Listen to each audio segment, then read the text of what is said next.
Update: I, 24M, was accused of sending NDS to a coworker.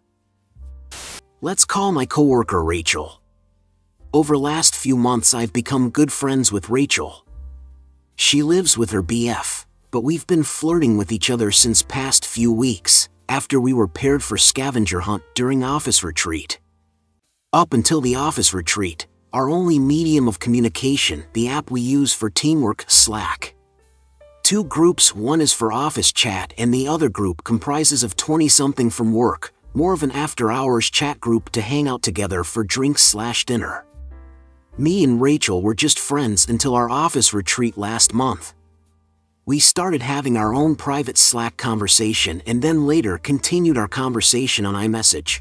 Both agreed it would be risky to communicate to one another via office account. I did know about her BF a week after our office retreat, but she was the one who brought it up and didn't mind me flirting with her and vice versa. She equally flirted back. Honestly, being single, it didn't occur to me then that I should have stopped messaging her after she dropped have BF message. We piqued our casual conversation by exchanging tens of messages every day. She did ask me if I would like to join her for drinks after work at this bar 2 blocks down the road, and I asked her if we could choose someplace else, because I didn't want to be spotted with her by some coworker. We did go out. This was 2 weeks ago. We later went out on 5 other dates including 2 dinner, but I swear, it was platonic. We termed our dates as an experience to try out new places. Oh, we haven't kissed or held hand or all those gestures. I agree we flirted back and forth, but then we become close friends. I took a week off to visit my family back home and out of nowhere I was shocked to learn that she posted a screenshot of our iMessage thread late last evening. I was shocked to see that thread with my dick pic, which I haven't. I haven't sent her iMessage in last 2 days. Last message on my end reads Merry Christmas Christmas tree emoji on Christmas Eve and her replying back with a thanks and bunch of emojis. I'm quite certain that she photoshopped the remainder of that thread with me, thinking about you. Me, some other guy's dick pic. And she posted that screenshot, along with caption nice guys. She hasn't even redacted my name. I've been trying to reach to her since last 10 hours. This has been on Facebook all over. She hasn't replied to my calls or any further messages yet, after the post. One of my coworkers called me and sent me that screenshot from his Facebook when he saw that post. Honestly, I don't understand why she has cooked up that story. I couldn't see the post, because I was apparently blocked before she posted it. Seems like she has even blocked me on iMessage. I've received numerous messages on Facebook and texts. Couldn't sleep. I've decided to go to cops in an hour.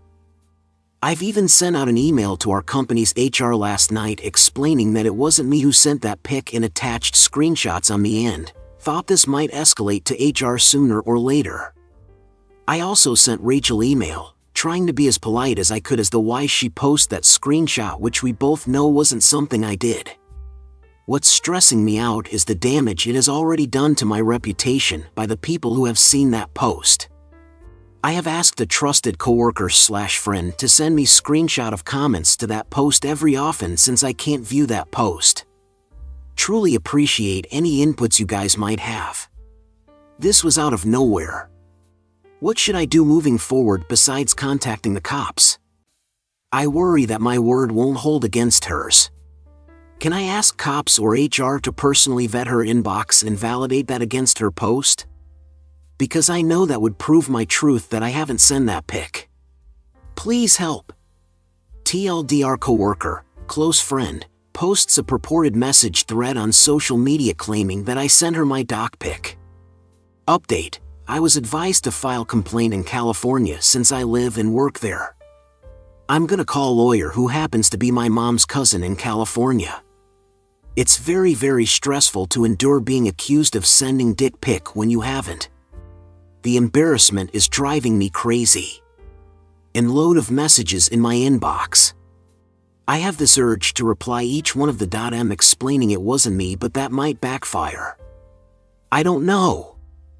Update: I, 24M, was accused of sending nudes to a coworker. I flew back to California Friday afternoon. Also hired myself a lawyer. Head of HR called early evening and said she wanted to sort this matter out beyond office hours. Rachel, not her real name, she is the one who accused me, didn't show up at work Friday. She was supposed to be working through New Year, since very few personnel have been manning our work over the holidays. HR scheduled meeting at the executive conference room, which is 4 floors on top of our work area. She did advise me not to communicate with other coworkers till this matter is looked into by HR. I also informed her that I've hired a lawyer for any ramifications that might unfold from this incident. She assured me that they will be fair and try to mediate this matter, as if I actually did send that pic. I rushed to office Saturday morning. Thank God it was weekend and holidays. I would have had a panic attack if I had to come to the office on a typical weekday. I was early by at least an hour. The conference room was filled with a senior executive, 2 other women, who seemed like junior-level HR personnel, and head of our HR, Rachel, showed up right on time. Sorry for detailing, but I remember all of this like it just happened a minute ago. After an awkward start, I showed the HR my iMessage thread. Okay, Rachel was very defensive and she said something like I was shocked and terrorized when I received that message, and she claimed she threw her phone in anger and her phone stopped working. She got her phone with cracked screen. WTF. She also claimed that she didn't reply to my messages and shut out because of that unusable phone. But she didn't hesitate when the HR asked her to surrender her broken phone or hand it to our IT guy. Oh, I also asked if she can show our iMessage thread through iCloud, and she claimed she doesn't use iCloud. 2 things: she owns an iPhone, iPad, and a MacBook. It's very unlikely that she doesn't use iCloud for messages. Moreover, if she claims her screen was broken, how the heck was I blocked? I know she had her read receipts turned on from our conversation history, but none of my past messages had any message read notifications. Anyhow, our IT guy dropped by, took a backup and recovered on someone else's iPhone by afternoon. During this time we took a break and decided to reconvene by afternoon. The IT guy came with restored phone, and guess what? Her message inbox was empty. She was also asked to log into her Apple account, and even then her message inbox was still empty. She started panicking, saying that phone drop might have broken some chip or something. Our IT guy checked her phone.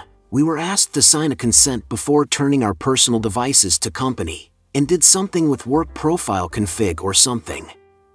All her app data were intact except notes, contacts, and messages and photos.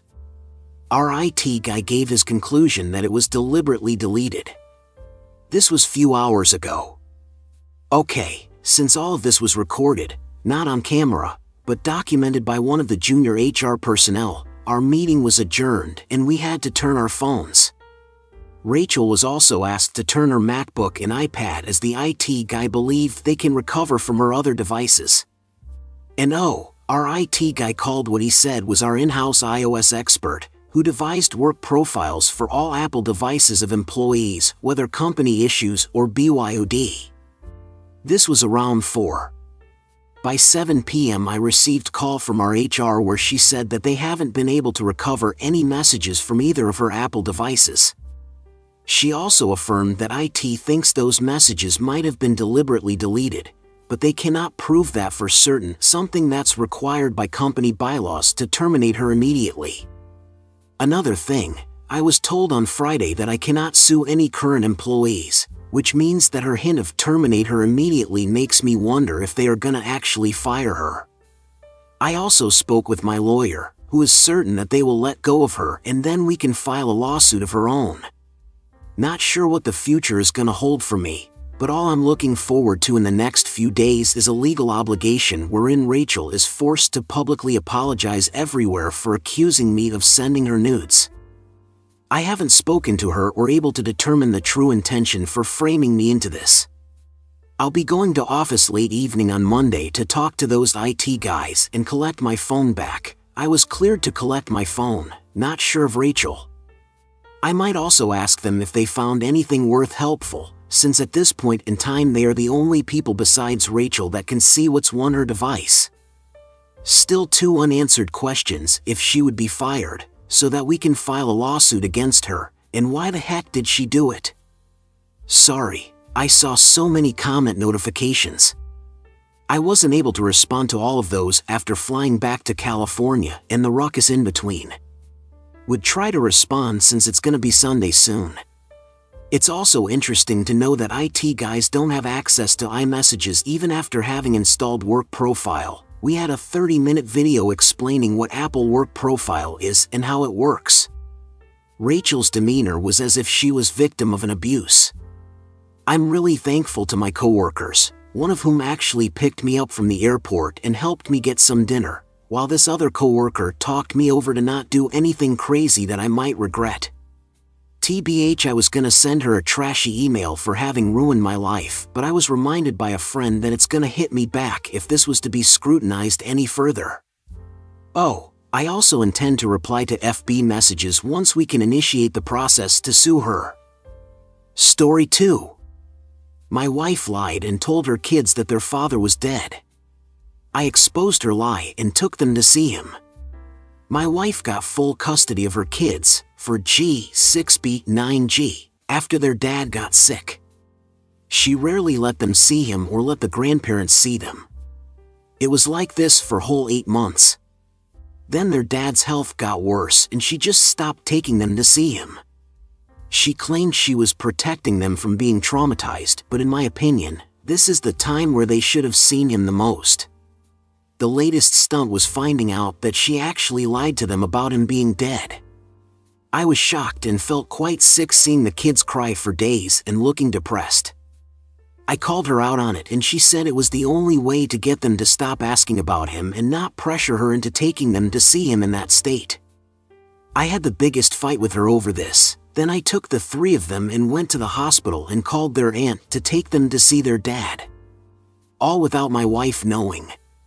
The kids reacted intensely, especially the oldest, and refused to see her after the lie she told.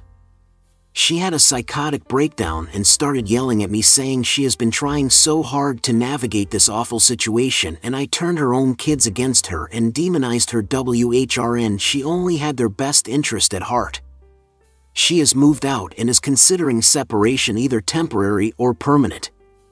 I'm getting lots of blame for what I did, especially from her family.